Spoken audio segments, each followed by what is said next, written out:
Good morning, Bookless classroom. It is still morning. I don't know. I'm on late, but I'm here. And actually making pretty good timing considering I'm not taking full half an hour breaks.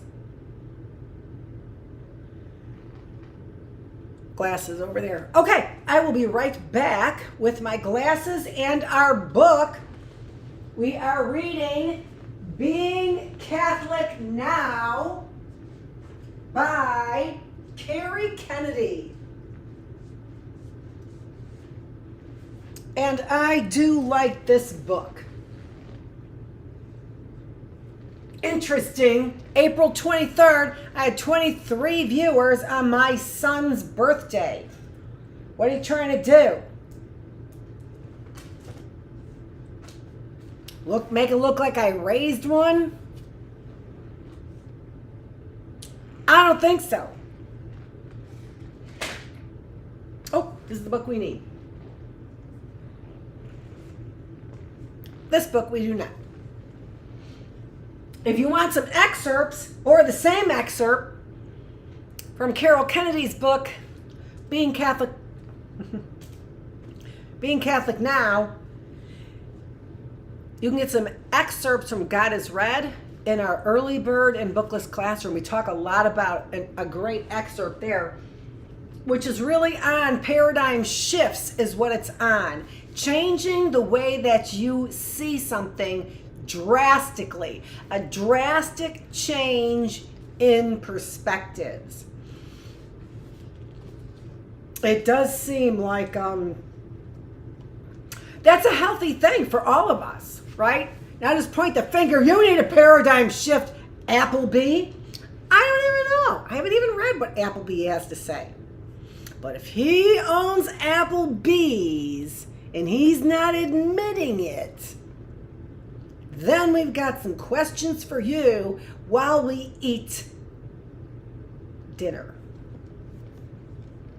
at Applebee's.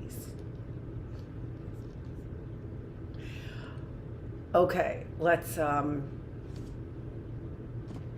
think I'll leave it up there.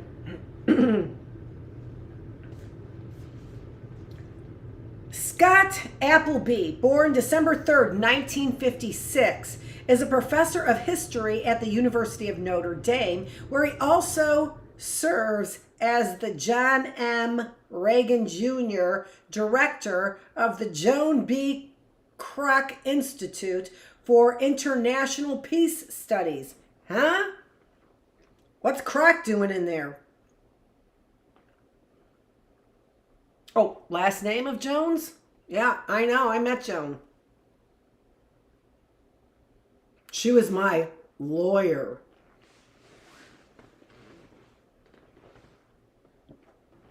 With McLaren in Universal Studios. Repulsive. A historian, not him, I don't know him yet. Let's see what he has to say. I know who he looks like, Bill Burr.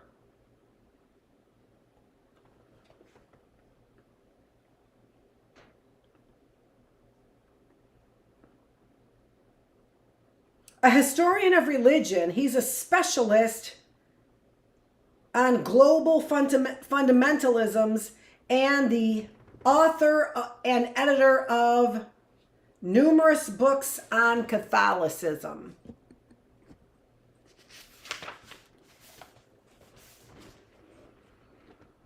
At the height of the sexual abuse crisis, Peggy Steinfels and I were the first lay people, I think, ever to publicly address the U.S. Conference of Catholic Bishops, and we may be the last.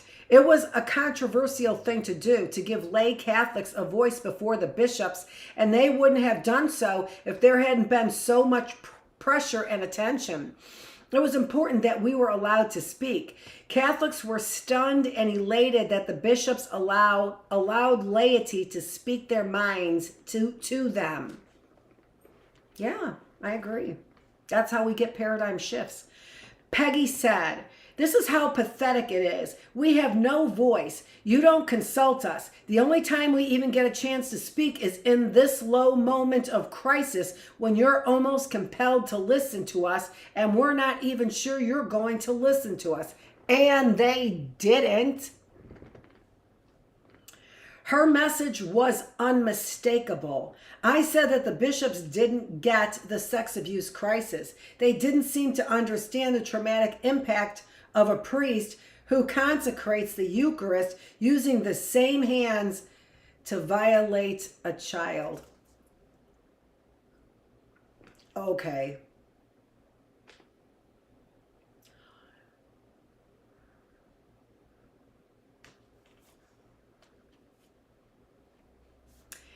That just has to make you think,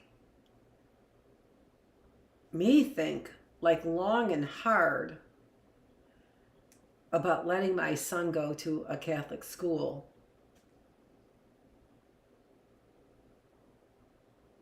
My sons go to a Catholic school.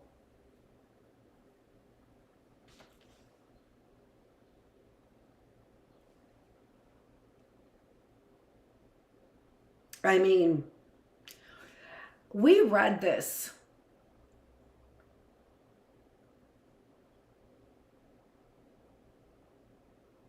And we did. This was in 2008.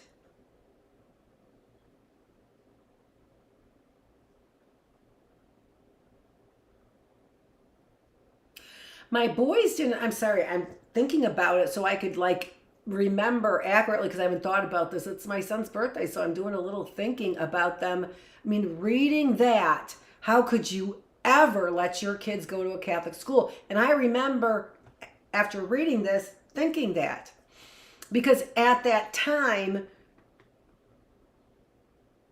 well, no, it was after the boys were out of Catholic school.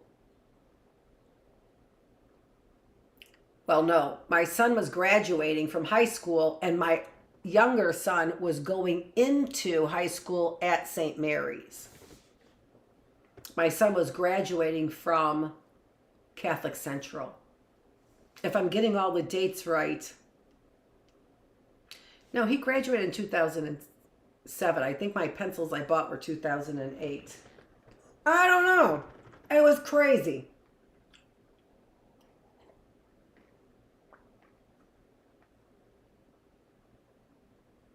I gave those to my sister and like shiv, she gave them back to me. That's what it is, because I bought them. Those were the only ones I could find, so I gave them to her. Her son was graduating in 2008. She gave them back to me. I'm like, what am I going to do with these? I'll have them out. I put them out, 2008. How pathetic.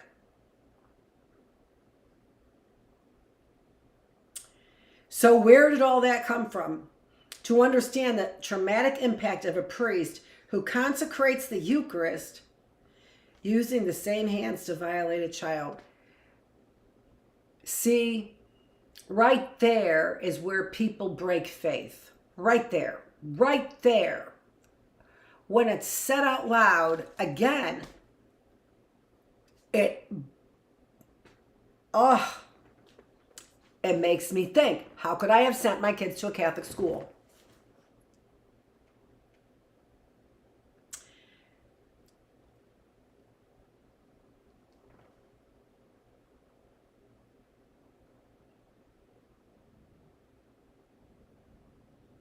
I mean, here's the thing about all of this is that I am not, it doesn't escape me that something happened to my kids that I'm not aware of.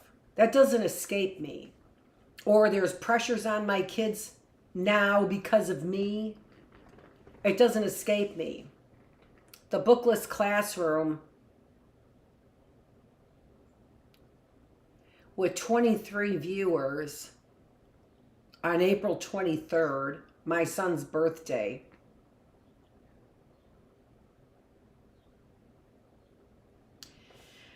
A lot of this is disturbing. And that's, you know, it is a deep dive. I've said those words before too. That's what a lot of this classroom is. You know, we're even in the early birds, we've named it introspection. Whew, if I read it one more time, I'll end up getting impacted in the same way and then but be off on another tangent. There is no greater I'm reading it with my eyeballs now. There is no greater violation. There is no greater violation in my mind. And I'm almost positive that's when I read that, that's exactly what I said.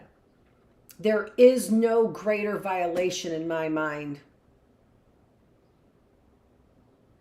You are purposefully trying to break people from their God in the most horrific, shameful, guilt intensifying kind of way.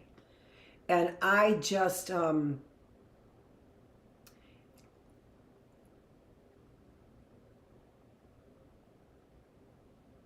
I just really hope that, yeah, I'm glad that the magnifying glass is on me for the reaction to this, because if the magnifying glass were on, you know, some other people, how could you hold your temper? You have to admit what you did. And then everybody knows I know how to hold my temper until what? You push injustices that are unspeakable? Is that what it is? Because that's what it seems that you have to do to people. It seems that you have to create injustices that are completely unspeakable, like handling and blessing the consecrated Eucharist, which, by the way, is the literal body and blood of Christ, to you Catholics, specifically. And with Christ's hands, you touch a child. You violate a child. And then say, I'm what? Basically in the line of infallibility anyway? And give the big F word to the kid's faith? I can't go back to the book without rereading that. I have to literally cover it up with my hand. And I think I had to do that the last time, because otherwise I just can't get over that statement. I just can't. The bishop's failure to acknowledge the suffering early on in the crisis to indicate that they had a sense of the depth of the trauma reinforced the unfortunate impression that they're out of touch with common sense. Just say it. They're out of touch with common sense. Look at their institution. They're out of touch with common sense and insulated from everyday life, which makes them out of touch with common sense. The scandal of the transfer of abusive priests back into settings where children and young adults were within their reach was bad enough. But the bishop compounded that failure by their clumsy pastoral response. And what a nice way to put it. Or lack of response to the victims. And it was clumsy because you're dense. See Bookless Classroom.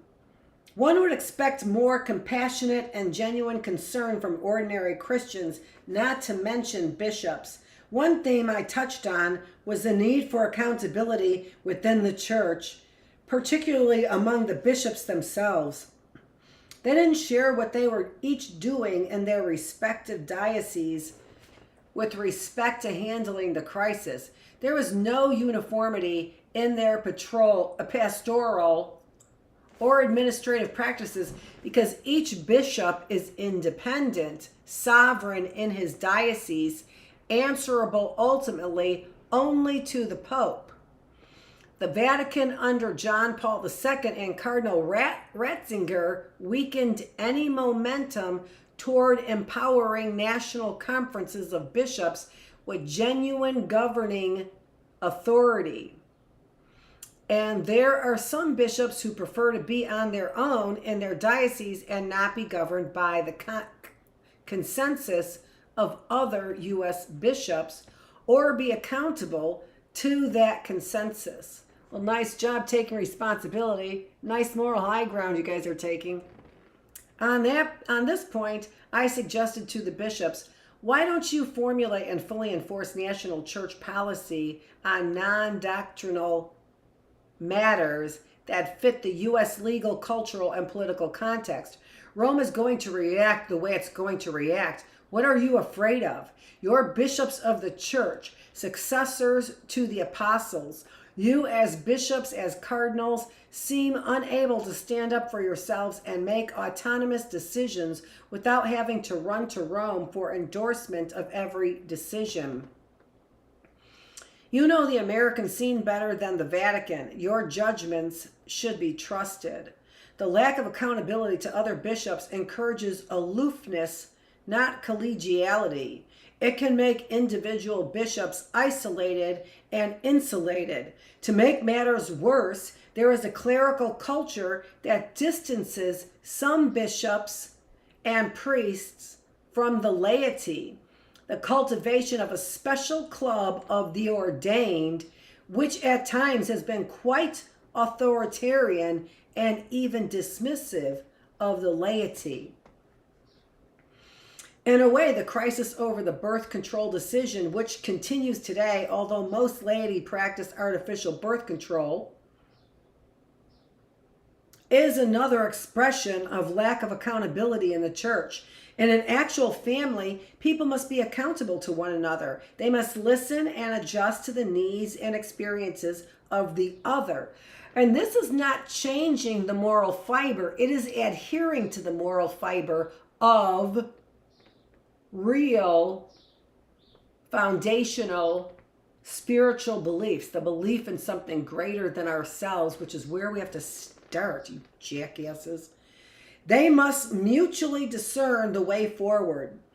The magisterium's rejection of the testimony of laity as to their own experience of sexuality, raising children, the Christian family life flies in the face of mutual respect. Amen, brother. It follows a model of divine revelation that sees all truth as being delivered only through the Pope and bishops, which just does not coincide with the Bible or Jesus at all. If in any way somebody could have evidence to this claim, you're effed, Catholic Church. But this wasn't the way of the apostolic tradition of Catholic Christianity developed historically. The culture of clericalism, of elevating the ordained priesthood, in particular the bishops. I see we're identifying the problem. To a pedestal aloof from the laity is in no way related to the gospel, but instead to power and to careerism, hierarchy, dictatorship, authoritarianism. He didn't say that, I am. Within the church. John Paul II really turned the clock back in terms of clericalism. It is striking that he said very early in his pontificate to some newly ordained priest, "You're in the world, but not of the world," which is the kind of language used before Vatican II, calling priests to be set apart from the laity.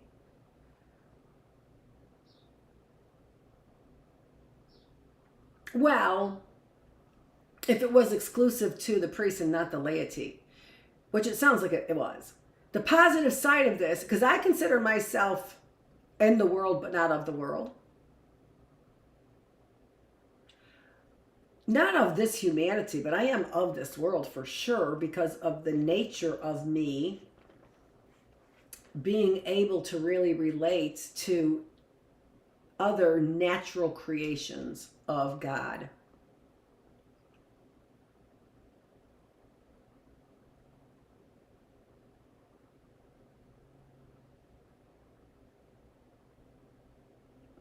The positive side of this is, yes, priests have a particular call to holiness, but to set them apart from the laity as above the laity implies that they, and perhaps they alone, are the real Christians. Amen to that. That's what it's saying. That kind of church versus the world dualism was rejected by Vatican II, and laity just won't stand for it anymore. The reaction of some, yeah, exactly. This bullshit with your priestly pontiff KKK looking costumes. What the F?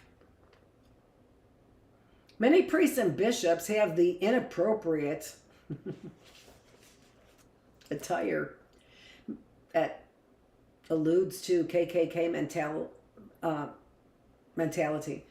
Many priests and bishops, he didn't say that, I did. Many priests and bishops have the appropriate servant mentality. They interact openly with the laity, recognize their gifts, and do not stand on authority or expect special treatment. John Paul II was a great pope, but some of the younger priests who attempt to imitate him have veered away from the collegial model I've just described.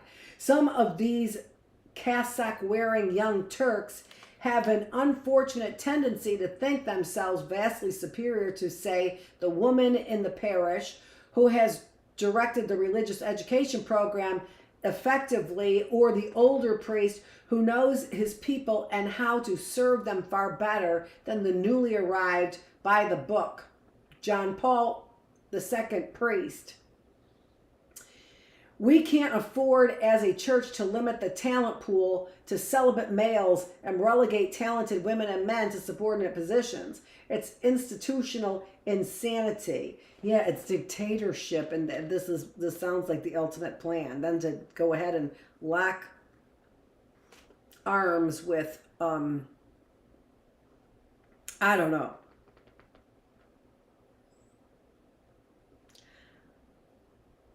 A significant part of my research has been focused on the fact that the world's major religions are grappling with the same basic problem. How can we remain believers in a world that is becoming increasingly secular and that seems to marginalize religion? In the Fundamentalism Project, we identified 5 ideological characteristics of fundamentalism, and the first is reactivity to the marginalization of religion. These groups within Judaism, Christianity, Islam, and even Hinduism are reacting against specific threats. In Egypt, the Muslim Brotherhood reacted against Western oil and business colonizing the Middle East and bringing alcohol and prostitution and gambling. Yeah, maybe. In Iran, which is where Adam and Eve in Persia, right, is the beginning of Adam and Eve. So the beginning of our Christianity, Judaism, and Islam, or Muslim, because they're practicing both Islam and Muslim. In Iran, they react to this cultural colonialism as well. The most popular television show during the Iranian Revolution was Dallas. The Western media are an insidious enemy, creeping along airwaves across the border, offering a new seductive way of life. And what I think I bring to this is I bring a salvation to the United States of America. Because they're like, not one of them is good, bomb them. And they're like, hurry, we have one good person, one good family. Feravich is their last name? I've heard of those.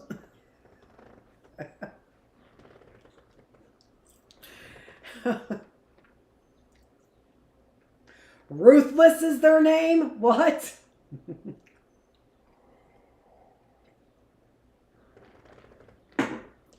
Oh, I'm going by what I heard came out of your mouths in those cases.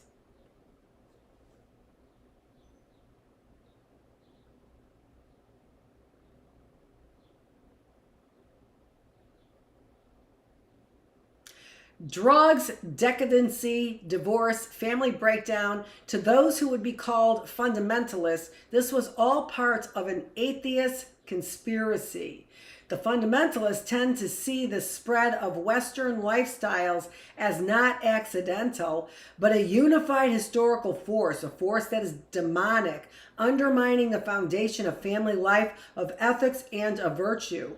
They're reacting against what they see as the root cause of many of the social problems of our era. The second characteristic of fundamentalists is selectivity. They are neither traditional, religious, nor uncritically modern people. They'll select certain ideas and instruments of science and technology in order to build their own alternative to the secular modern project. Yes, you still have to see, because everybody's doing that, right? It's just what is the consequence of what you are preaching in your selectivity. It's all selectivity, because that's discerning. What one person calls selectivity, another person can say is discerning. What is the outcome of what you're preaching? No matter if it's science or religion, what's the or fundamentalism or anti-fundamentalism? What's the outcome of what you're preaching? What's the outcome of what this classroom is preaching? And I have said it openly. You don't, state your motto across all of your platforms here without really believing it, right? And if you see me on the dark web, I'm not there. I'm not there. Not anything I produced.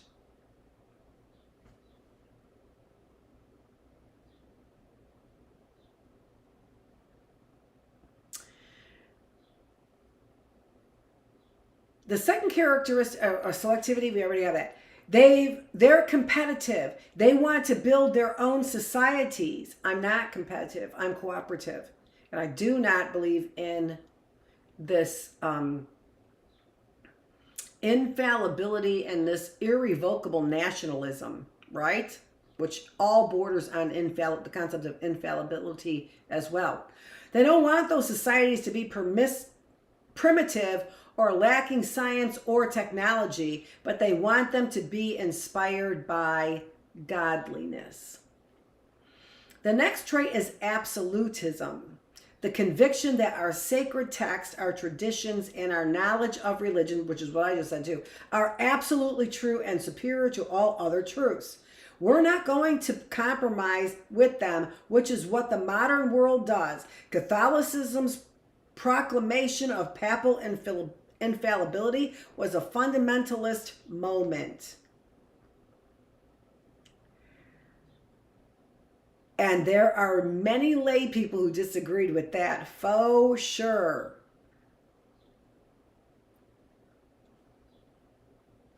Catholicism's proclamation of papal infallibility was a fundamentalist moment.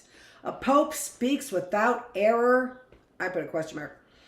The biblical inerrancy taught by the Protestant fundamentalists arose roughly at the same time in the late 19th century. So Protestants were doing their own version of fundamentalism. According to this doctrine, the Bible is free from any kind of error. It is completely accurate in its history, biology, and so on, as well as its theology. Nonetheless, fundamentalists do interpret these texts. It is impossible not to do so. The fourth trait is dualism. I love the way that you set out what you wanted to talk about in these four different traits of these uniquely fundamentalists, right?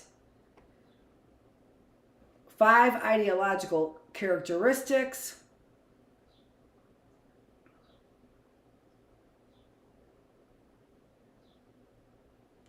Which is reactivity to the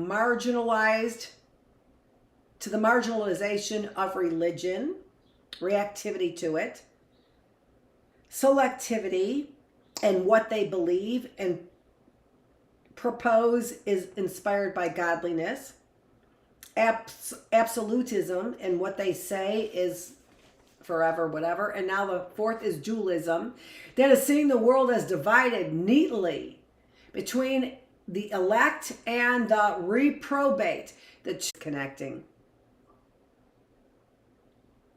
Okay, reconnected again. All right, so I do that, right? The dualism kind of idea. But there is a darkness. There's a darkness in organized crime. There is a darkness in the dark web. There is a darkness in lies. There is a darkness in secrets. And those are really, and there's a darkness in conflict and controversy. There's a darkness in conspiracies, right? There's a darkness all over this planet, and it just, how do you see this darkness? How do you see it? How do you eradicate it? And maybe, no, I've seen it. I haven't seen it to the extent that others have seen it, but I've seen it enough to know it exists. Yeah, for sure. Right?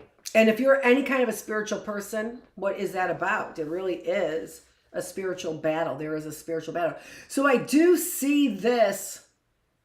So there are certain traits you can, again, you always have to think of the consequences of what you are doing. Bringing light, but not forcing it upon them in a religious, institutional kind of way. Other than as a teacher, and you as a learner, which we are every single day, right? In the world of the classroom. I just encapsulate some things for you. Make it a little easier to learn, I think. There's a cosmic war going on for the human soul, and one isn't neutral in such a war.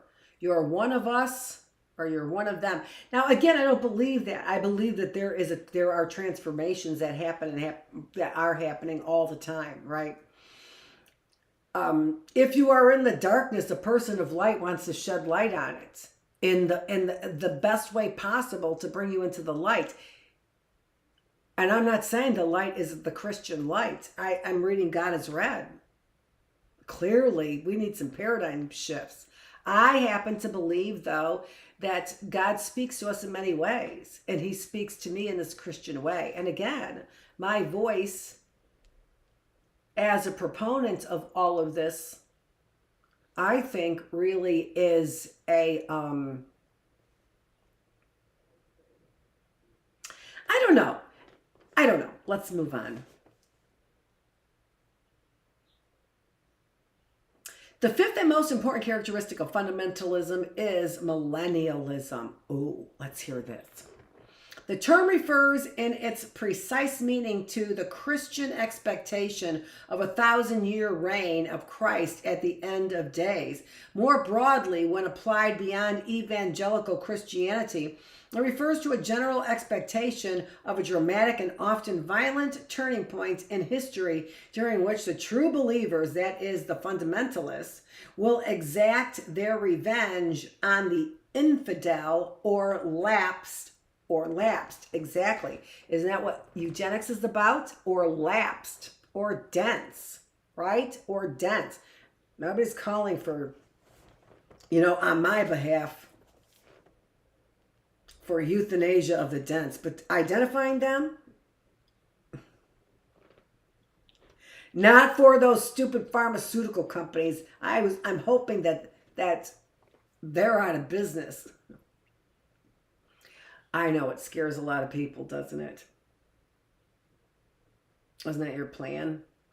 Interestingly, one finds in Sikhism, Buddhism, Hinduism, Judaism, Islam, Christianity, and all these scriptures and traditions, what I call emergency clauses.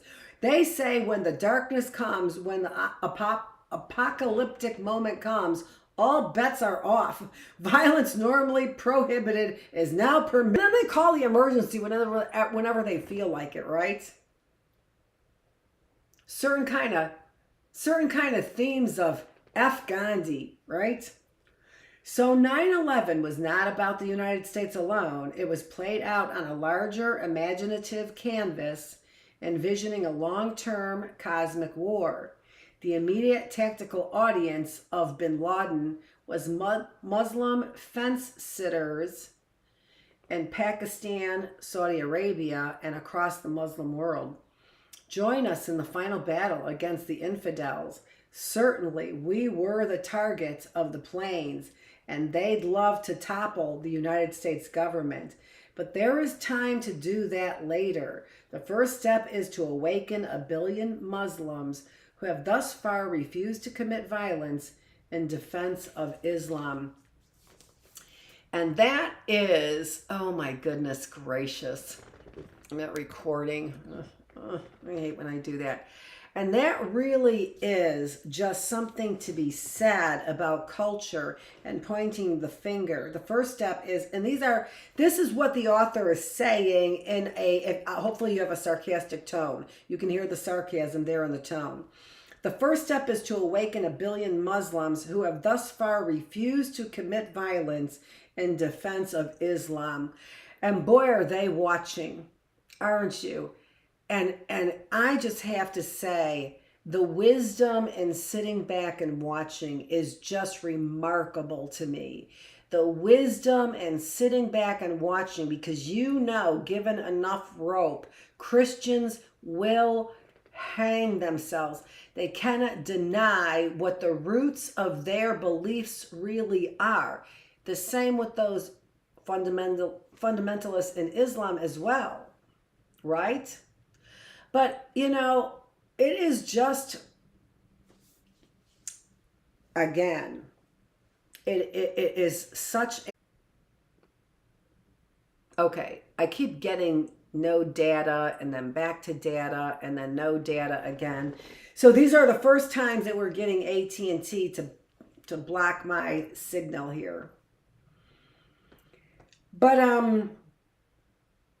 and probably twist up words and combine words and those kinds of things in ways that make them not true to what I'm saying and what I have been saying over, about 1,300 videos now. The same theme over and over again, the same motto over and over again. I hope you hear it, even when I am talking, and giving credit to the people who are saying the same thing, making sure that each one of these things are clear, right? The Gospel of Luke has always been very important to me because it's about, so look at this. I just really hope that you see the sinisterness in playing out the media in this final battle. I just think I do know who my sons are.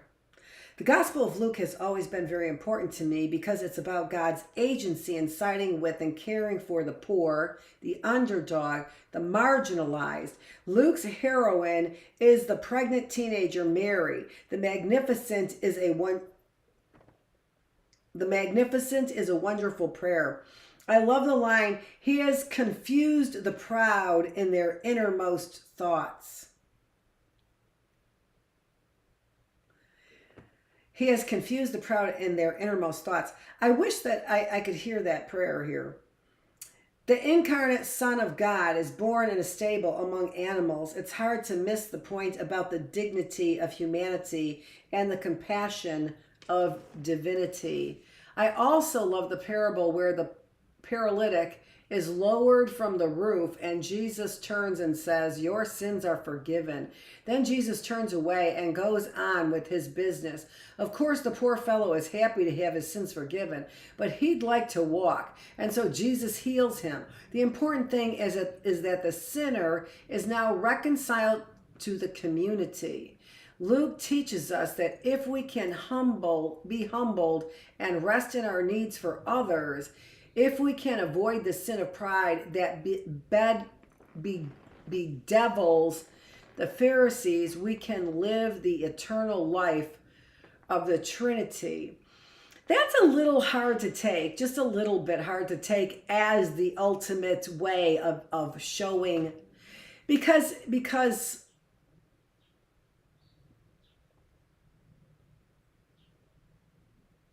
it does suggest that your physical maladies are due to sins, which really then the apostles ask about later on, And if I recall correctly, Jesus gets a little irritated with them.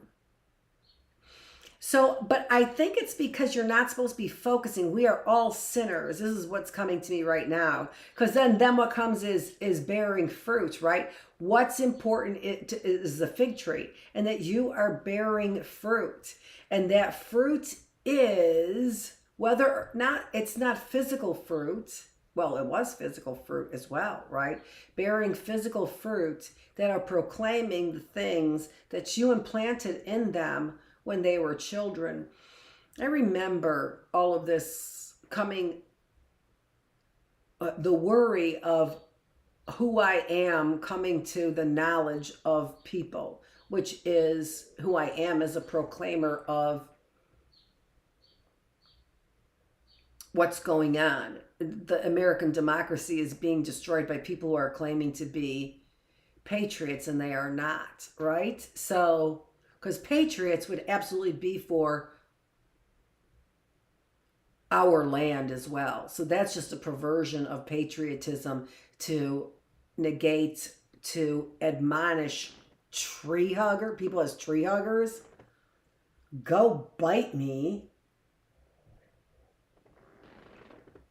Okay, it's not about me, but I see this on and off over here and the pinning together of what I'm saying and reading. So this is an interesting thing because that does seem to be, but to equating sins to a physical disability problem. But again, it's a malady. Produce fruit. You might have a disability. Produce fruit. And this is the part of Christianity, and it's fruit. It's not, which is sweet and delicious and savory, right, with the juices, right? It's desirable and it's healthy for us, right? So produce that. Produce people and things that are desirable, and they would have a goodness about them. Come on, a delicious strawberry, a blooming tree, flowering tree, beautiful things. And then you admonish people who try and preserve that. What is the matter with your mind? And call yourself superior and a scientist? What's the matter with your brain? Honest to God, it's the log in your brain, not the log in your eye. Again, God is red, saying you can't even recognize what ends up being a cosmic abnormality because you're just like, oh, it's a cosmic fart. Can you have a little awe in your life? A-W-E, not awe. Can you have a little awe in your life? Not A-W, A-W-E.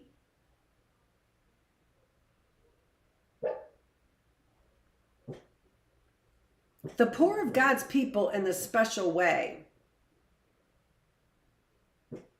The poor are God's people in this special way. It's not because God plays favorites. It's because the poor have no choice but to depend on others. Which is the force of people right now, here, right? I have to depend on others to get a paycheck. They were like, right? They're more open to mutuality because they're so obliviously needy. The rich have all kinds of ploys to avoid intimacy and real sharing, but the heroine of Luke's gospel is a young woman pregnant out of wedlock, doomed to be abandoned, who says yes to a command. Okay, reconnected again. I'm going to start that paragraph over. The poor are God's people in this special way. It's not because God plays favorites. It's because the poor have no chance but to depend on others. That's systematic. They're more open to mutuality because they're so obviously needy. The rich have all kinds of ploys to avoid intimacy and real sharing, which is the technology of war. Avoid the intimacy of battle and we will win the war, right? Avoid the intimacy of the teacher and we'll be able to take her out. Avoid the intimacy of the message of the classroom, and we will be able to prevail. What? The American values are hopes and dreams. What are you prevailing in?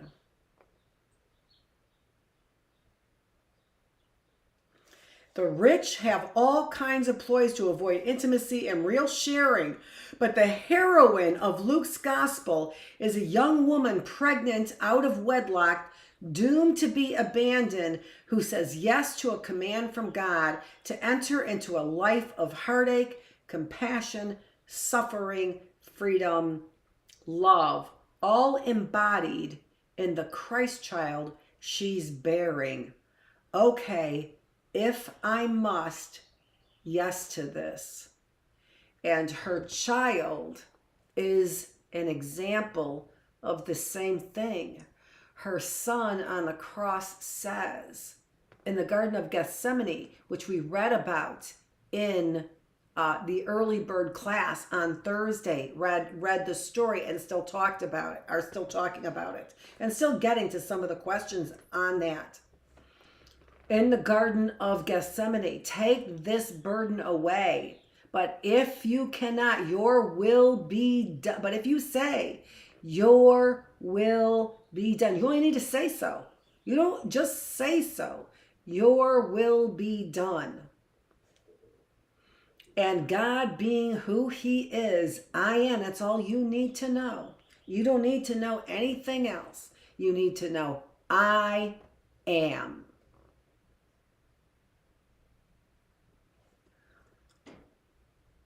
I take great comfort and courage from her eyes. You know, I have to say, that is such a beautiful look at the Virgin Mary. Who did he, the heroine of Luke's gospel. The hero is Jesus Christ. The heroine of Luke's gospel is a young woman pregnant out of wedlock, doomed to be abandoned again, again, again, again, again, again, again, again. What do you stand for, Catholics?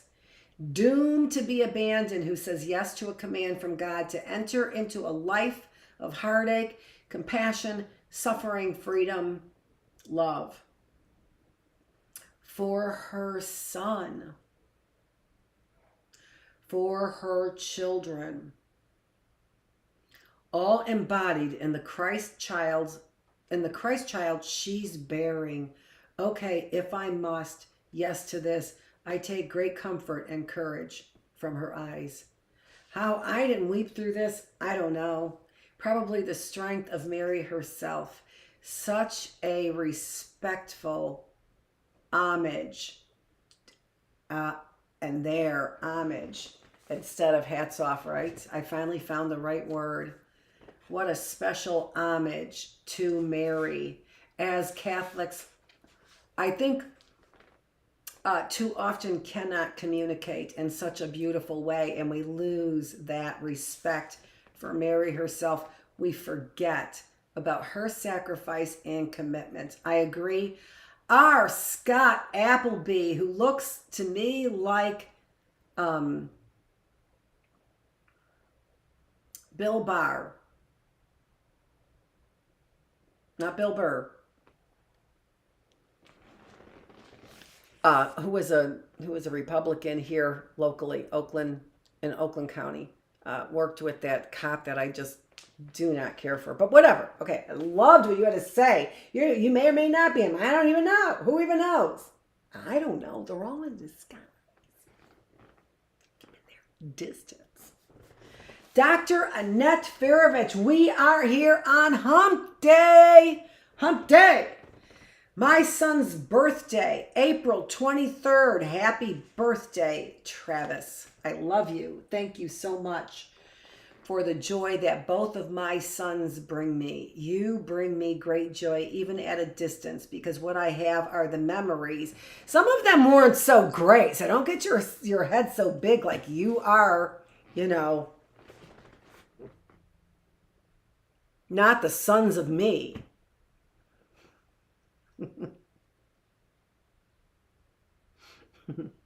Dr. Annette Feravich, day 184 here in the classroom. Thanks for joining me. Let's take a cute little peek at that. What's going on over there as we exit.